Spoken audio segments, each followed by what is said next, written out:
Hello, good afternoon, good morning, everybody. We are here for a new INA webinar. So today the topic is the key strategies to a successful NG112 roadmap. We will wait 2 more minutes to give time to people to connect, and we will start the webinar.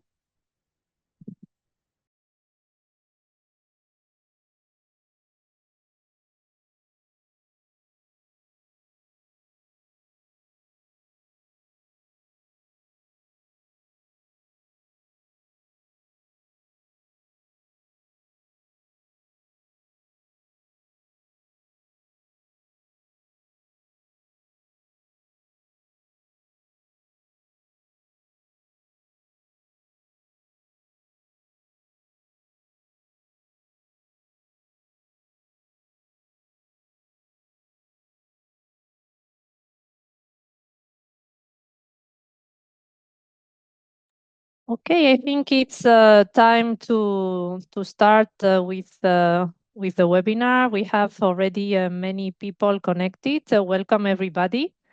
So as you know, emergency services are changing. Many industries have moved to digital technology, but emergency communication systems are still behind. To improve this, EU requires public authorities to create an NG112 roadmap, a plan to modernize emergency communications and services. Switching to next generation 112 is not simple. It needs a good planning, the right decisions, and of course, careful contracts. And in this webinar, we will look at how to develop an NG112 roadmap and how to handle the tender and contract process. And no matter where you are in this process, this webinar will give you a useful information to help to move forward. I have a few practicalities also to share with you. So we have automatically translation with captions that are available. You can see on the slides where to enable them. And then also, if we go to the next slide, you will see, of course, where you could put your questions, and the presenter will answer them afterwards. So please use the Q&A feature. And we will take other questions at the end. So don't panic. We will read all your questions at the end of the webinar. And I will really welcome Badge Carrier, a consultant at Emergency Technology Consulting. Badge is an expert in emergency communications and technology. And today he will share important ideas and practical steps to help make NG112 a reality. Let's begin. The floor is yours, Badge. All right. Thank you, Christina. I appreciate it. And thank you to everyone that's joining. And I'm going to do my best to share information in a way that everybody that's attending gets something out of the presentation. And I hope to have a really good interaction with everybody through the Q&A feature. So as Christina said, my name is Budge Courier, and I've been involved with public safety for over 30 years. And I want to give credit to Monica Million and Fiona Lee, who helped me develop these slides and really collaborated with me. I'm an engineer, so I tend to be a little over technical, and they really helped me kind of zero this into what we think will be some really good content for you all. The contact information for each of us is on the screen, and I'll repeat my contact information at the end, but I'm really looking forward to the conversation and helping to share some of the lessons that I've learned and some of the knowledge that Fiona and Monica have been so gracious to share with me. So thank you to Ina for hosting this webinar. And I really hope that all of us have a really rich interaction during this presentation. So as Christina said, NG 911 NG 112 transition is happening. Ready or not, it's time to start thinking about that transition. And the good news is that you get to make that transition based on what makes the most sense for your agency. So why is this transition happening? Well, the first thing to understand is that the technology is ready. We've all been using these wonderful devices that can do just about anything nowadays, it seems, for quite some time. And the underlying technology that's able to carry the information from someone who needs help into the PSAP or into the control room where they can get the help they need. The technology is just more advanced than it was even 10 years ago. And so, certainly, the technology is ready to get us there. Christina alluded to the fact that there's EU legislation and there's a lot of work going on in the EU in terms of regulatory framework for both the mobile operators and operators, as well as the requirement to develop a plan to make that transition. So I'm hoping to give each of you that's attending this webinar some great information just to provoke some thought on what you should be considering as you move forward. And here's the other thing, if we wanted to send information from one person to another right now, it's very easy to send a video or a text or to switch mid-conversation from a text conversation. We can immediately go into a phone call and then we could immediately transition into some kind of video session. Even this webinar here is a really good example. I'm actually sitting in Washington, D.C. right now. And you all are all around the world, and yet here we are communicating. And the expectation from the consumers, those that rely on the wonderful work that our PSAPs do every day, they have that same expectation that they can use this technology to help exchange information and get the best help available during a time of need. So, what are we going to be talking about today?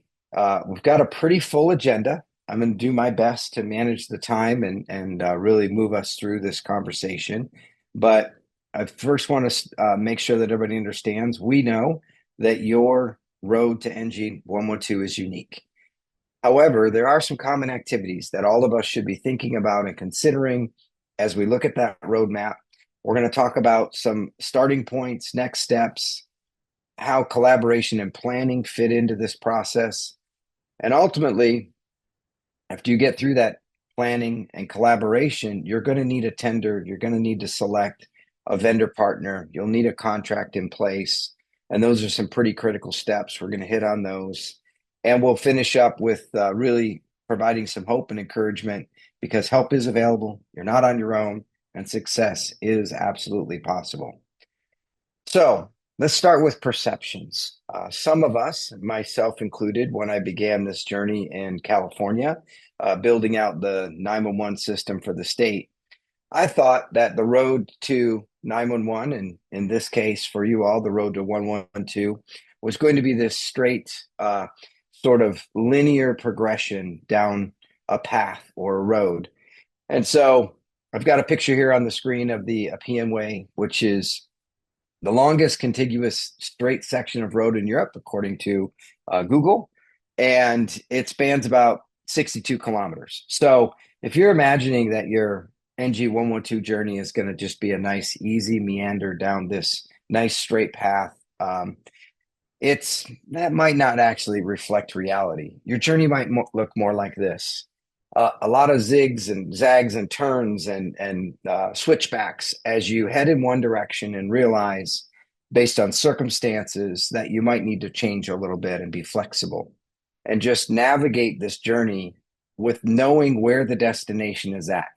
If you look in the bottom right of this corner, that's where we're headed. And it could maybe have been a straight line from the top to the bottom, but instead it took some turns and detours, but we still eventually ended up where we wanted to go. Now, here's the challenge for some of us. This is the vehicle we're taking down that path. And NG 112 can seem complicated. It can seem complex, a lot of pieces and parts. But hopefully by the time of this webinar, we've demystified some of that, helped to identify some of the critical pieces that you should be considering so you can actually navigate that NG112 vehicle down that road successfully. So let's dig in and start to think about some of the questions that we asked ourselves as we were putting this together, trying to put ourselves in the shoes of an agency or some type of NG112 authority. What would their path look like? What are the key steps that they should consider? How do we figure out where we're at today? How do you do that assessment to really think about where I'm starting my journey from? What are some of the key performance indicators that we should use to evaluate our steps along these journeys? So if you look at this road on the left part of the screen, if I'm starting at point A, what are the KPIs that I need to have in place, or the key performance indicators to let me know that I've actually arrived at point B? And I have all the information needed when I arrive at point B so I can progress down the road to point number C and so on.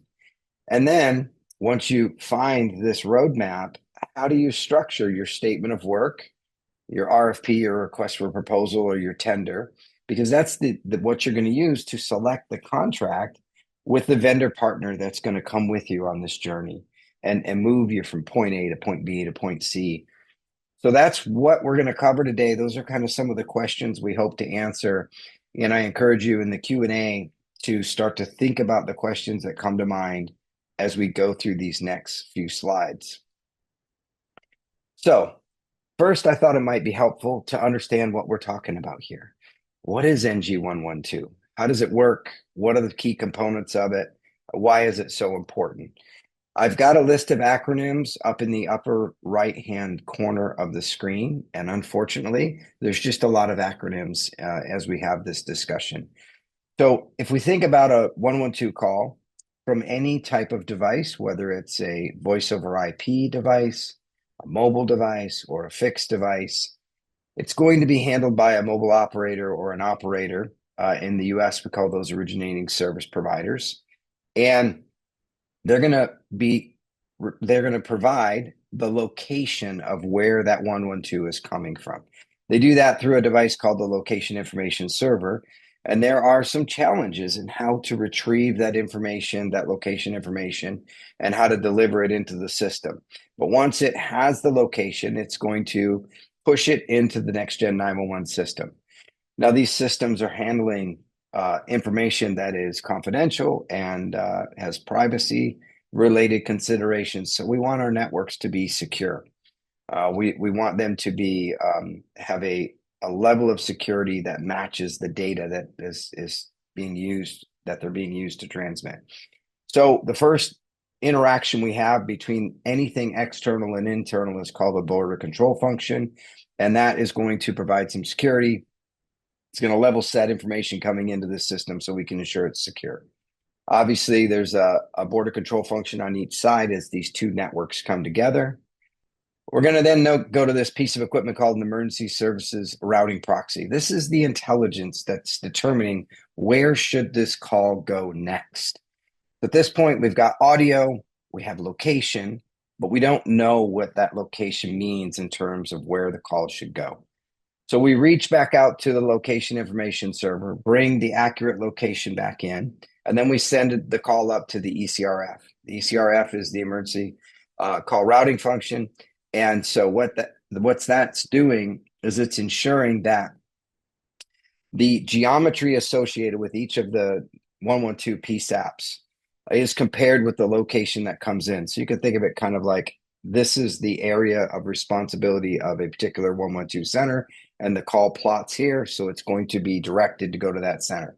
So it returns that information back down to the ESRP. Now, let's say the call comes in one next-gen core service environment. Say it's in one country and the call should really be for another country. There's a mechanism called the forest guide that you can say, hey, this location is not for me. And it will query the neighboring ECRF, and it will return back the endpoint in the neighboring next-gen core services solution, send that back down to the ESRP so that you can push it over to the neighboring system through a BCF, of course, because these are different networks and we want to make sure they're secure and connected properly. And then it will trigger its ESRP, determining where the call should go next. Goes up and gets the location information, boundary file comparison to see exactly what 112 center it should arrive at. And it'll be arrive at the I3 PSAP with all the information that's included here. So this is a high level overview of where we're headed. I think it's pretty important to understand that this would be the end state that's desired, but your project might break this up into pieces. We're going to talk about that as we go along, about what your plan looks like. Well, this is a high level. Now you can see that this architecture is all IP based. It has the ability to provide increased security, high availability, and the ability to move information from one entity to another based on a standards compliance. So we're interoperable and we can freely exchange information, provided all the rules and everything are in place to facilitate that. So that's sort of where we're headed with NG112, but there's probably some things we should consider before we jump right to end state and how we're going to get there. And the first step in that process is really to figure out where you are. If I was to try and give you directions to where I'm at, it would be pretty much impossible for me to help you get to where I am unless I knew where you were. And so we all have the idea of there's an address, and when you pull up your mapping application to start navigating, the first thing you have to figure out is where you are, and then you can chart your course for where you want to go. So this is a critical step in the process. You've got to be very deliberate in understanding where you are and where you want to go before you start moving. And we're going to talk about some of the things that you should be considering that will help you discover where you are. And you're probably going to start this process thinking, here's where I want to be. But as you uncover information, that might change a little bit. You might have to break your project up into phases. You're going to want to take a look at existing legislation, and this could be EU legislation and regulatory framework. It could be local regulatory legislation and framework.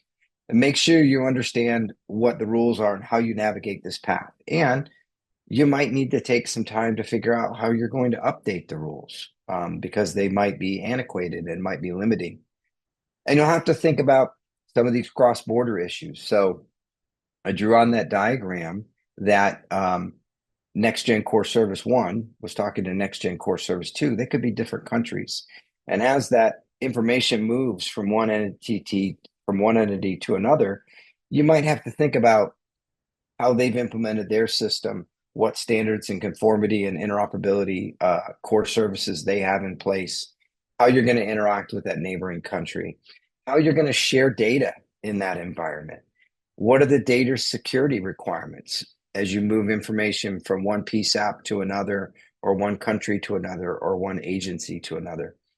The standards have a way to address all these concerns. You're just going to need to talk through them and work through them and have them be part of your plan. So let's say you've understand where you are, you understand where you're going, you have a pretty good idea of the existing legislation and regulatory framework.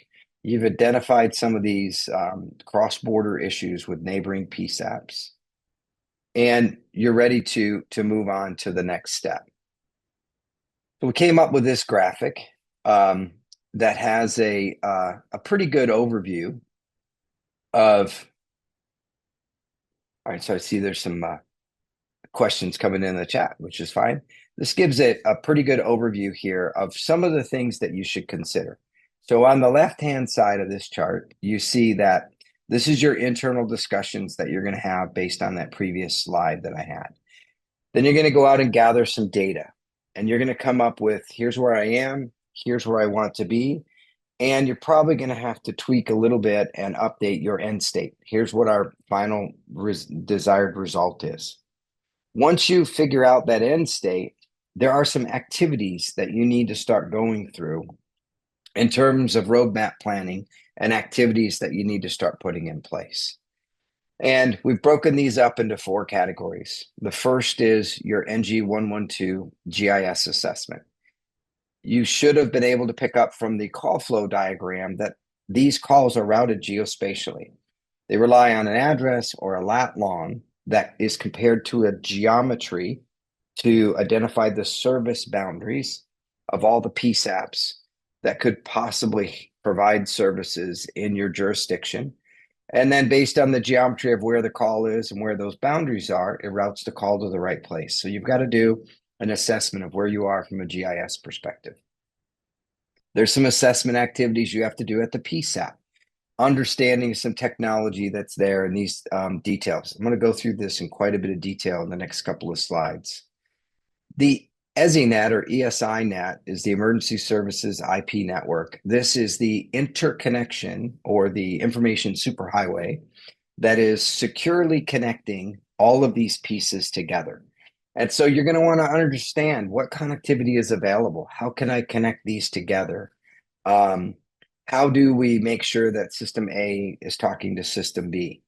And I'll skip ahead to the question that's in the chat. This actually is working in some entities in the US where system A is connected to system B, and there's an interconnection in place, and we've got interoperability between different next-gen core service providers, and we're exchanging information like this. So it's absolutely working in some places.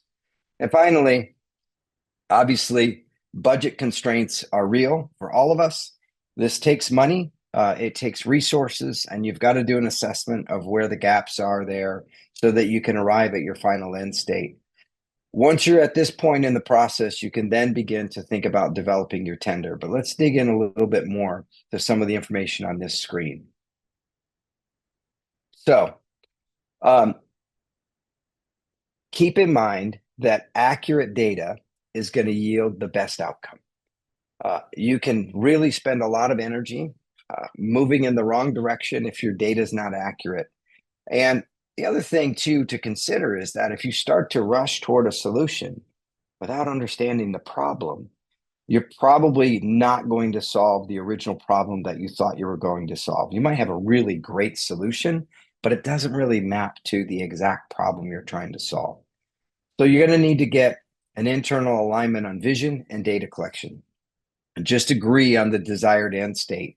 You're going to want to do a lot of collaboration with every stakeholder that's involved. This is the PSAPs that you're ultimately going to put this equipment in and provide this additional services for.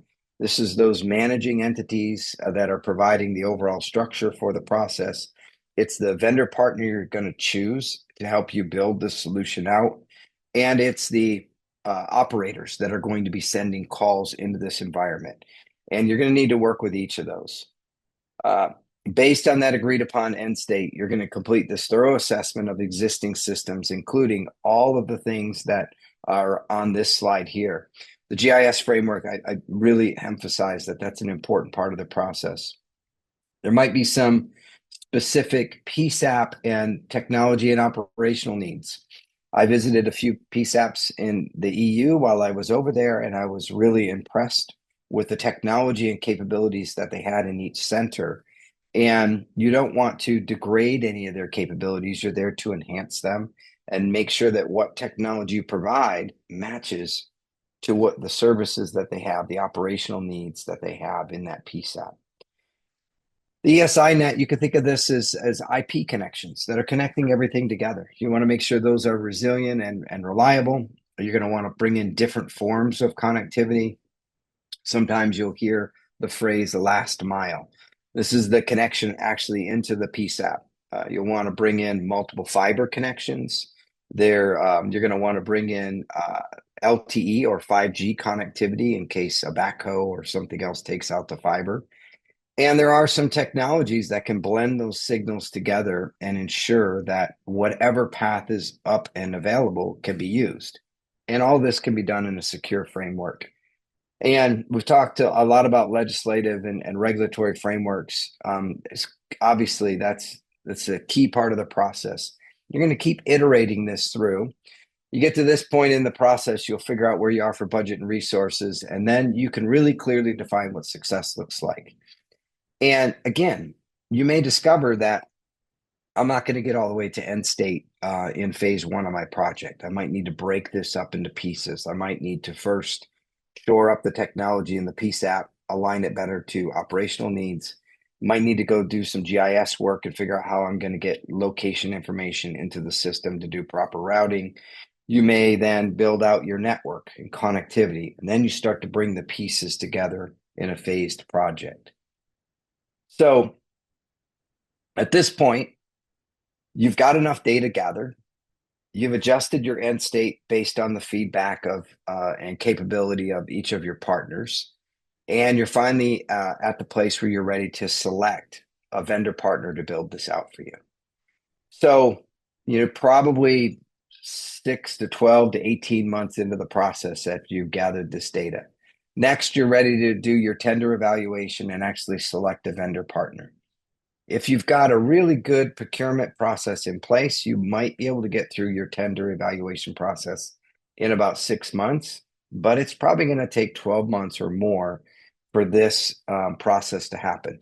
You'll first need to develop your tender. This is all the technical and operational and contractual requirements that you need to have in place to make sure that the vendor knows your end state, knows how they're going to interact with each of the folks. You'll write this tender, you'll push it out for evaluation. One of the best practices that I've used is I'll actually write a draft tender, which is everything I think the tender should be. And I'll push it out to all the vendor community and let them provide me one-on-one confidential feedback on how close to the mark I came, what questions they had, what gaps are there. Pull all that information back in, update that tender process, and then push it out for the actual evaluation. Usually adds about 4 to 6 weeks onto this timeline you see here, but you're going to get a much better product at the end because you have a way to interact with the vendors that are going to be responding to this. You'll go through an evaluation process and evaluate those responses, and you may have some questions still. So you push those questions back to the vendors and you say, hey, give me your best and final offer. At this point, you're communicating with them, hey, your cost really seems off. Can you really figure out if there's something that you're assuming that I'm asking you to do that maybe wasn't clearly spelled out, or there may be a gap in what they're able to provide in technology based on where your end state is. So you receive back in those best and final offers, you do one more evaluation, and then you enter into this partnership. And you should really consider this as a partnership. You're probably going to be working with this vendor for 5 or 10 years. And you're going to want to be very deliberate in how you select them because, like I said, it's an ongoing partnership. They're offering a part to this to solving this problem, and you as a 112 authority are going to be guiding them in that process. So what are some things that you should think about when you're going through this graphic on the previous screen? You'll have to identify specific roles and responsibilities and who's going to do that when developing the tender. You'll probably have a different team that's working on technical considerations versus contract requirements and how you manage the contract. What do you do from a project management perspective? How are you going to handle invoicing? How are you going to develop the details that need to be in this contract? So you're going to probably divvy out some of these responsibilities. You'll want a schedule with key milestones, and those should be tied to deliverables. Very clear milestone linkage to payments. When you get to this point in the journey, I'm going to validate that you've completed it based on these key performance indicators, and then you will send me an invoice. I'll validate that, and then you get paid, and now I know you're delivering those services. Try to understand that these vendors are going to have to build real equipment and real services long before you're actually receiving your first 112 call. So you'll want to balance that out in a way that you can identify a key milestone, pay some of what's in the contract to help them pay for the cost of the data centers and the connections and all these other things. So that's an important part of the process. Next, you'll want to stretch and kind of be realistic. Don't limit your solution by putting such rigid requirements in there or legacy-based requirements in there. You want to make sure you've got everything you can to get the project completed, but you're also going to want to consider some tasks in there that maybe aren't fully defined. We call these things like uh, new technology integration. And you can put sort of a realistic hourly or task-based cost on that so that if you encounter something in your project where you're like, huh, I didn't quite think of this. You have some mechanism in the contract to do it, and you want to think about that. I talked about this draft tender where you're reviewing and getting the sanity check with several trusted vendors, and then you're going to update the process. That is really important. I think it will save you a lot of time and heartache, and certainly a lot of money if you do that. In addition to that, and despite the fact that you've chosen a really good vendor partner and you have a really good plan, there may be some outages that occur, or sometimes the vendor falls short. These are you address these by something called a service level agreement. Things like you're going to provide me a guaranteed connectivity to my PSAP that is 4 nines availability, for example. And if for some reason that 4 nines availability is not delivered, then you would have a time for them to restore it, and you would have some type of compensation that's given back to the 112 authority. In other words, it could be if you're paying $1,000 a month for this connectivity into a 112 center, and for 2 hours that connectivity goes away, then you're credited a certain portion of the percentage of that cost for connectivity to that 112 center for that month. Things like that is what we're talking about with service level agreements. You can go right on through the contract with all of the things that you think are critical, and you tie those back in the statement of work to these service level agreements. It's a really good way to manage the contract, level sets the expectation between the vendor and the 112 and the authority and the PSAP. You got to think about qualifications. You want qualified vendors to perform in this space. You've got to have selection criteria that's realistic to identify what those vendors are. If you're a very large entity, you'll want to consider that maybe you don't have a vendor in this space that's handled a real live deployment of the size that you're asking for. But maybe you could say, instead of being able to deliver 1 million calls a month, you could say if you've done 100,000 calls a month and you can demonstrate you can scale, then you meet the qualification. Those are kind of the things you've got to balance there. Make sure you focus in your technical requirements on your desired output. Don't be so prescriptive here that you take away the vendor's ability to perform the task. So you want them to be functional, and describe what you want accomplished, not how they accomplish it, so that they can be flexible in their solution. I'll give you an example. Let's say that I wrote a requirement 5 years ago, and I didn't consider the fact that we would have AI-based technology. Well, if that comes available and I find a way to securely integrate that into my solution, if my technical requirement was too specific, I would not be able to include that advanced technology on down the road. So you just want to be really careful as you're writing these technical requirements that you're not limiting yourself. There could be some technical requirements that you absolutely have to have a certain way. Have a conversation with the vendor community and make sure that they understand this. And finally, the last thing you want to do is get to the end of this tender process and then discover that you found the best vendor in the world. They've got a great price. You love their technology, and they just won't agree to the terms of the contract. And they want to modify the terms of the contract. And this happens sometimes when these companies are trying to mitigate their risk. So you probably should consider disclosing the terms first and working through the agreement on this is the terms. And if you can't come to an agreement on the terms of the contract, then we don't need to go through all this technical and cost evaluation, because you can't even agree with the terms and how we're going to do business. So you might want to put that first, pre-qualify your bidders before they even start the process. And it's really a good way to have a conversation about the terms of the contract before you even dig into all the technical work that's going on. So I know this is a lot of information to digest. Hopefully the you'll be able to go through and watch this a few times and pick up some pointers. I wanted to put this screen up there and just kind of take a step back. So we walked kind of all the way through the journey, and at this point, you're considering selecting a vendor through this tender development process. But I want to provide us the opportunity to kind of have a little dialogue and back and forth on what do you really need to get started on now? What are some of the things that you could be thinking about in terms of 112 implementations? And what are some of the activities?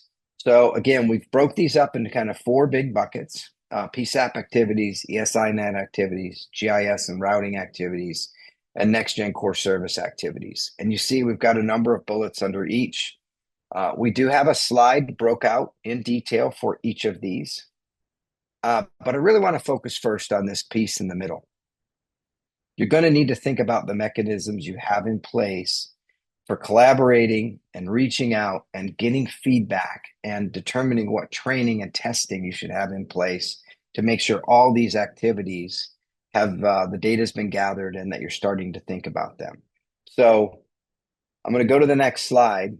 This collaboration and stakeholder involvement is critically important. Modern technology is different, and you've got to inform your stakeholders of the planned improvements, the advantages of those improvements, but also some of the differences. Because things are just going to work a little different.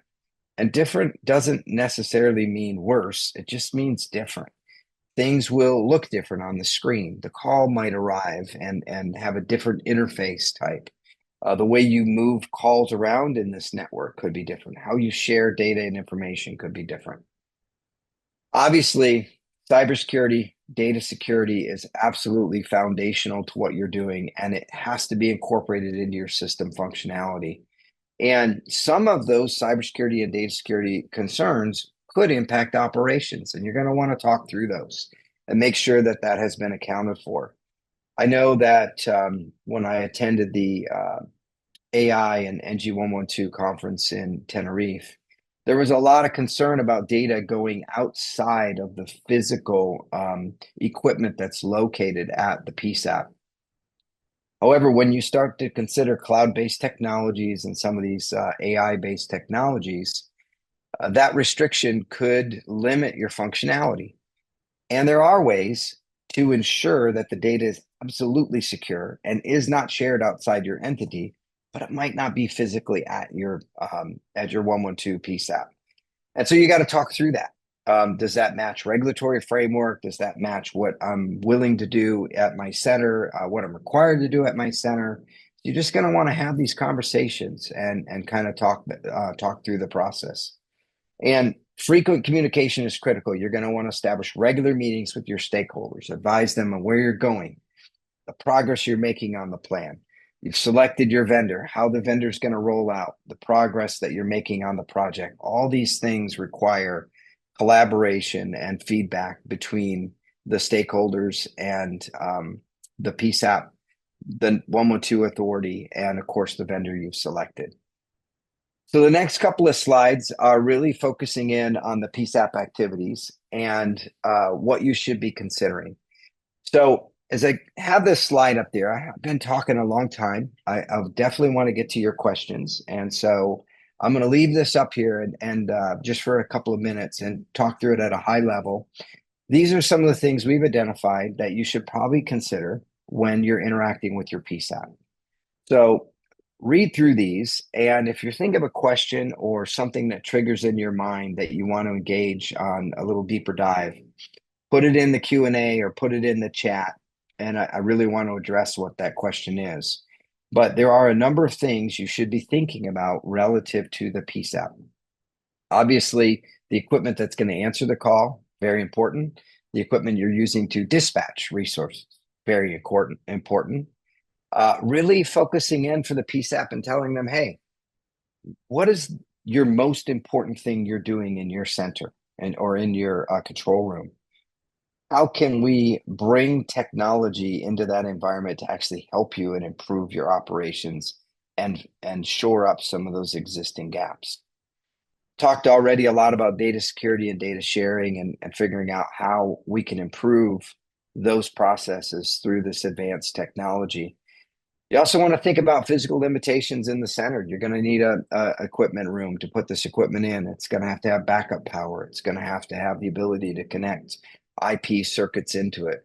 You're going to have to move the data from that equipment room out into the floor where the operations are happening. And then there might be some other applications that already exist at that 112 PSAP. How are you going to integrate them into the system? How are you going to make sure that as you roll out something new, you don't break something? GIS and routing. There's a lot of education that needs to be done here, and this can take some time. And they should understand how you're using the location and these boundaries in order to do the call routing. And you may have to have a lot of conversations about authoritative boundaries, keeping in mind that sometimes the authoritative boundary of where you want the call to go doesn't even match the jurisdiction. If you're in a community where it makes more sense that the nearest available resources in a neighboring community, maybe it's on the other side of a mountain pass and the neighboring community is closer, you might want to have a boundary that actually routes that call to that other center because they can get help there faster. Those are the kind of things you're going to think about here. And then who has the authority to make these decisions? Who's the one that's going to be providing the road center lines and address points? And how do you validate the PSAP boundaries? Once you get all that in place, the way that you exchange information between the location being provided and what you've got stored in your system, that's called the location validation function. You're going to want to have those in place so that the location information server that the carrier is maintaining or wherever you're getting a location from can be properly routed. And obviously, in the environment in the EU, you're going to have to assess the ability of the location to even be provided at all with that call. And all this is going to take some conversation. Your ESINet is your IP connectivity. Like I said, it's this information superhighway. You're going to want to make sure that you demonstrate it's secure. It's highly available. We built a network like this in the state of California, and we went 18 months or something with zero outages. So you can design them securely. They can be highly available, and they can have, you can build them in a way that they have the bandwidth to support your needs. You're going to want to have connections from multiple providers, like I said, and you're going to want to have some blending technology that seamlessly transitions between all these technologies. We used a really good technology in California that was very effective at solving this problem. And you might already have some existing connections in place that you've got to integrate into the solution, and you'll have to figure out where these data centers and points are. Next gen core service activities, understanding the need to do testing and validation and what you want to test with the vendor to make sure they're compliant with the contract could be different than what the PSAP wants to see from a testing perspective, that it meets their operational need. So just understand there's going to be different views on how you test this. There'll be policies and procedures in place. What happens when something goes down? Who do you call? How do you monitor the system? How do you receive a call or a text in certain conditions? What happens when there's no location available and you don't know where the call should go? What policies do you have in place to handle that? And if you've got a multi-vendor environment, how do you integrate with those and figure out how these vendors are working together? And finally, you're not alone on your journey. There's a lot of help out there. Ina has done just a wonderful job of providing white papers and documentation, webinars like this. There's other industry association information out there through Etsy and through Nina. And obviously there's reliable experts and consultants. Myself and Fiona and Monica, we will be in Helsinki. So I'll give a plug for the INA conference that's coming up in April, and grab one of us and have a conversation. And hopefully you're going to be engaging in some Q&A right now where we might be able to dig a little deeper into some of these questions. So Christina, I'm going to turn it over to you and ask you if you're seeing any questions so far. Thank you, Badge, for this very comprehensive presentation. I think you have already answered the first one that was on the chat. Do you know if some countries, states already interconnected their SINet to transfer calls located across their borders? So this is one question from Benoit Deville. And perhaps, even if I know that you have already spoken about it, but perhaps you can come again back to this topic of interconnection of SINets. Yeah, so there are a couple of examples in the US where this is happening. Probably the best example would be the system we built in California, where we have different parts of the state broke up with different next-gen 911 core service providers, and we're able to route the calls between them. There are the forest guide picture that I showed to you, that the forest guide implementation between two states is being worked on right now. And so I would say in the next 6 to 12 months, we're going to have multi-state interactions happening. Right now, it's just isolated within a single state and multiple providers. All right, and I Okay. see Yes, I've there are got the two questions. So there's one about how would you recommend adding elements to the NG112 roadmap? It could be things like NG eCall or even AI-based technology. Yeah, and so for that, as you're developing your roadmap and you're considering the capabilities in the PSAP and the need to interact with NGE call, or as you mentioned, AI-based technology, you'll have to figure out how you're getting that information. So I'll give you an example of what I mean. Let's say you build an NG112 system and you've got that IP-based call coming into your PSAP, and now you want to run AI on it. And you want to do transcription services using large language models, but you want to do it in a secure way. So you would shop out there for vendors that have that capability. There are some doing this, and they're doing it quite well, especially with the languages that are more common. And you can build it in such a way that the information stays secure, yet you're still leveraging these large language models. Your data is secure. And you would design that system, talk to the vendors, and then inevitably you're probably going to have a conversation to ensure that the data is remaining secure and that it's not going outside of your environment, even if you are leveraging an AI-based technology, so that when that audio comes in from the call, you've containerized the AI application that's probably running in a web-based solution, but you're the only ones that see into that environment. In the US, we have a Department of Justice requirement for law enforcement sensitive information. They're very, very strict standards. And there's a couple of cloud-based companies out there that have designed solutions that meet those requirements. And so I think you just talk through that and say, hey, this is what we're required to do. And this is going to be an uncomfortable conversation, maybe, because not everybody understands the technology and they think that the moat-based technology. So we all know, castles have a moat around them. And if I put my moat in place, the information is absolutely secure. Not quite true, because what happens if somebody gets across the moat? Then they have access to all the information. So just like you're using your phone to access your bank information and you are confident that it's staying secure and nobody else can get to it but you, there are solutions that could integrate an AI-based technology with the same level of security that you see in banking. And this will take some time and conversation. So I think you absolutely add these elements in and you build them into your solution and you make sure you do it in a way that is secure.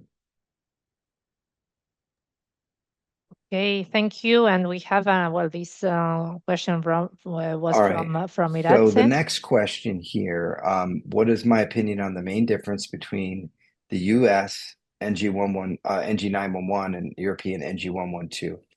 I'm gonna go back in the slides, if I can here, to answer this question. So I want to go back to the diagram because I think this is a really important question. So you look at this diagram, and there's a big assumption that's on this slide, and I don't know if everybody is picking up on it, but we're assuming that the originated service provider or the mobile operator or the operator is providing the location of the call. And in the United States, the Federal Communications Commission, or the FCC, just passed rules that require the originating service providers, that's our term for it, or in your language, the operators, to provide the location of the 911 call and deliver it with the call and establish this location information server. I don't think the EU has that regulatory framework in place yet. However, this is a fundamental part of the call routing. So facilitating that part of the process, I think, is going to be a lot different in the EU than it is in the US. And that would be where I would say the biggest difference is going to be. I think aside from that, we have the same challenges that you all have.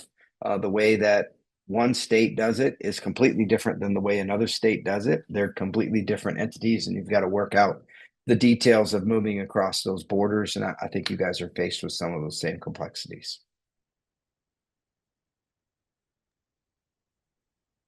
Okay, thank you.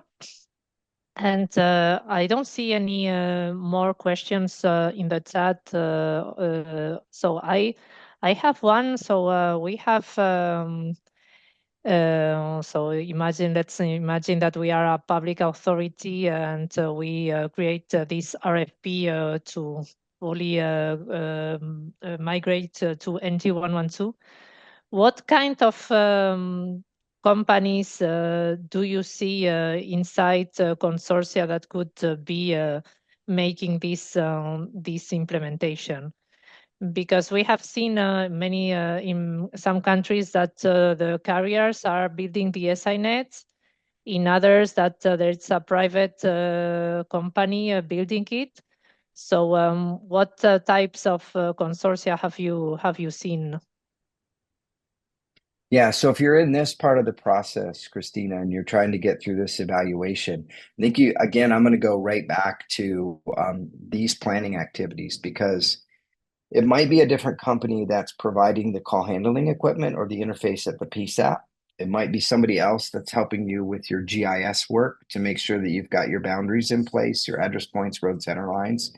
It could be somebody else that's providing the ESI net or the connectivity between all those pieces. So very it's very unlikely that you're going to find one vendor to do everything. And so you'll need a good system integrator. And when you get to this RFP evaluation stage here, that will be some of the things that you would ask. I think it would be very important to ask them, if you're bidding on this project, can you please identify for me the partners you're going to work with to do these various pieces?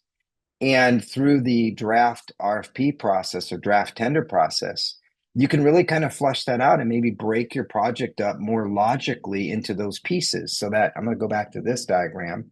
You might have somebody else that's doing ESRP, another company that's doing ECRF. Somebody else is providing the BCF functionality and the ESINet, and they've all got to work together. And you'll have a system integrator that's putting those pieces together. So you want to break your contract up in a way that you can say, okay, this piece is this subcontractor's responsibility. You, as the integrator, here's your responsibility to make sure that that subcontractor is doing what they're supposed to. And that subcontractor knows this is my specific responsibility and how I integrate with the rest of the project. You'll also want the capability to swap those subcontractors out. We know that this space is growing and changing. Companies are buying one another. Companies are changing their business models, and so if you sort of modulize, break your project into modules like that, you have that flexibility. We did that in California, and it was very successful. And we did have different companies providing different pieces of the ecosystem, and we were able to manage that quite effectively. And so I think it's a really critical part of your design and what you've got to think through. And I would say this, it doesn't mean that one is better than the other. If somebody's providing all the services, that might be the best solution for you. If somebody's breaking it up into smaller pieces and leveraging companies that have that expertise, as long as you've got a good system integrator, really clear contract requirements, really clear handoff points, a good interface control document on how you're passing information through the system, how you're monitoring it, you can be quite effective in that space as well. Thank you, Baj. Very clear. I don't see any other questions. So, you have all the contact details of Baj. So I'm sure he will be available if you have any other questions later. So you can send him an email. And I think we have a raised Yes, hand indeed. And there's from my email. from Steve Watson. I don't know if you can speak up, Steve, or perhaps it's would be better that you write if you have a question to the in the Q&A chat.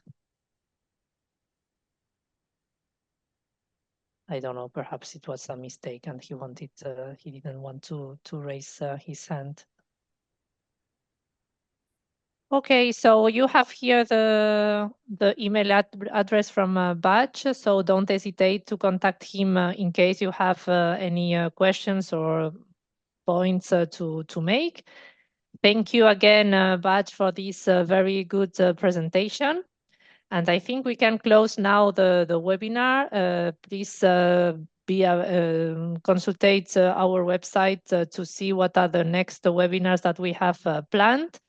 And speak to you soon. Bye. Thank you very much to all of you, especially to Baj. Bye.